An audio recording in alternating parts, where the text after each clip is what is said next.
Oke, kita bahas yuk. Siapa sih yang nggak pernah mimpi pensiun dini, cuma ongkang-ongkang kaki, santai, sementara uang kerja buat kita?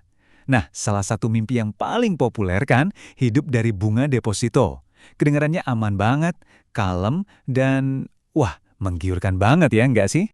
Tapi, pertanyaannya kan emang butuh duit berapa banyak sih di bank biar mimpi itu jadi kenyataan? Ratusan juta cukup? Atau jangan-jangan harus miliaran? Yuk kita coba bedah hitung-hitungannya bareng.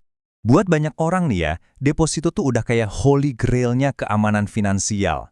Naruh duit di situ tuh rasanya udah paling bener, paling aman buat dapat passive income. Gak perlu pusing mikirin pasar naik turun. Udah kayak dapat tiket emas buat hidup santai tanpa kerja. Nah, tujuan akhirnya ya, ini kebebasan finansial.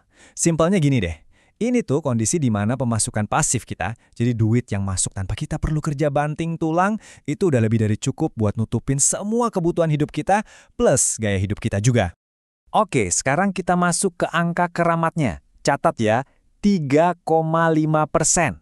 Nah, 3,5% ini adalah rata-rata bunga deposito per tahun yang dijamin sama LPS, Lembaga Penjamin Simpanan. Jadi angka inilah yang bakal jadi fondasi mesin uang kita nanti. Oke, siap-siap ya. Kita masuk ke sesi matematikanya. Gimana sih caranya bunga 3,5% tadi bisa jadi duit jajan bulanan yang masuk ke rekening kita? Tenang, tenang. Rumusnya gampang kok, nggak pakai pusing. Cuma ada 4 langkah gampang aja. Pertama, tentu kita butuh modal pokoknya dulu. Kedua, modal tadi kita kaliin sama bunga tahunan yang 3,5% itu. Ketiga, nah ini nih yang sering kelewat. Jangan lupa dipotong pajak 20%. Baru deh sisanya kita bagi 12 bulan. Ketemu deh penghasilan bersih bulanan kita. Penting banget nih saya ulangin ya. Ada potongan pajak final 20%. Itu langsung motong bunga yang kita dapat. Jadi bayangin aja, setiap kita dapat bunga 100.000, 20.000-nya itu langsung say goodbye ke kas negara. Kelihatannya sepele, tapi dampaknya ini gede banget loh. Oke, teorinya udah cukup. Sekarang kita lihat angka realnya. Pegangan ya, karena angka ini mungkin bakal bikin kaget sedikit. Coba kita ambil contoh ya. Pengen dapat penghasilan bersih sekitar 10 juta per bulan, angka yang cukup lah ya buat hidup layak di kota besar. Kamu tahu butuh modal deposito berapa? Jawabannya adalah 4,29 miliar rupiah. Beneran, kamu nggak salah dengar kok. 4, sekian miliar. Coba kita lihat deh skalanya.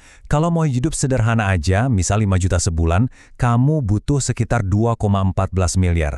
Mau lebih nyaman, kayak 20 juta sebulan gitu, siapin aja 8,57 miliar. Dan kalau mau level kebebasan finansialnya udah sultan, yang sebulan bisa dapat 50 juta, ya kamu butuh mesin uang di atas 21 miliar. Wow. Gimana? Angka-angka barusan bikin melek kan? Tapi tunggu dulu, ternyata ceritanya belum selesai.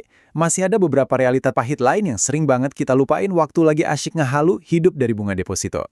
Jadi ada 3 rintangan besarnya. 1, imbal hasilnya itu kecil banget. Setelah kena pajak 20%, bunga bersihnya itu cuma 2,8% setahun.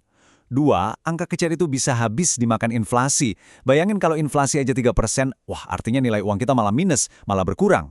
Dan yang ketiga, yaitu tadi pajaknya 20%, itu lumayan berasa potongannya. Nah, jadi mikir kan, kalau deposito bukan jalan pintas buat jadi kaya, terus gunanya buat apa dong? Nah, ini dia. Kita perlu ubah sedikit cara pandang kita soal fungsi deposito sebenarnya. Ini dia intinya. Deposito itu bukan buat jadi kaya, titik. Tapi buat menjaga kekayaan. Fungsinya itu bukan buat bikin uang kamu berlipat ganda secara gila-gilaan, tapi buat mastiin modal gede yang udah kamu punya itu tetap aman, nggak hilang, nggak kegerus. Ini loh alasan kenapa orang-orang super kaya itu masih nyimpen duit di deposito. Bukan buat ngejar pertumbuhan, tapi buat stabilitas cash flow. Anggap aja deposito itu kayak jangkar kapal yang bikin portofolio investasi mereka yang macam-macam itu tetap stabil dan aman. Oke. Jadi jelas ya, kalau cuma ngandalin deposito doang itu berat banget. Terus gimana dong strategi yang lebih cerdas buat bangun passive income? Jawabannya satu kata, diversifikasi. Jadi jangan taruh semua telur di satu keranjang. Gini strateginya, pakai deposito buat keamanan, buat dana darurat gitulah, karena paling stabil. Terus, cari pemasukan rutin yang lebih gede dari obligasi atau sukuk. Buat pertumbuhan jangka panjang, kejar dari saham dividen. Dan buat cash flow, bisa dari properti yang disewain. Tuh kan, setiap alat punya tugasnya masing-masing. Saya tahu, ngelihat angka miliaran tadi mungkin bikin kita langsung, waduh jauh banget. Wajar kok kalau ngerasa gitu. Tapi, poinnya bukan seberapa cepat kita bisa nyampe ke angka itu.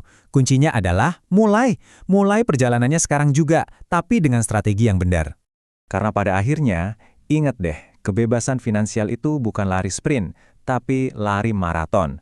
Ini bukan soal adu cepat, tapi soal siapa yang paling konsisten, paling sabar, ngebangun mesin uangnya sendiri sedikit demi sedikit. Jadi pertanyaannya sekarang, langkah pertama apa nih yang bakal kamu ambil?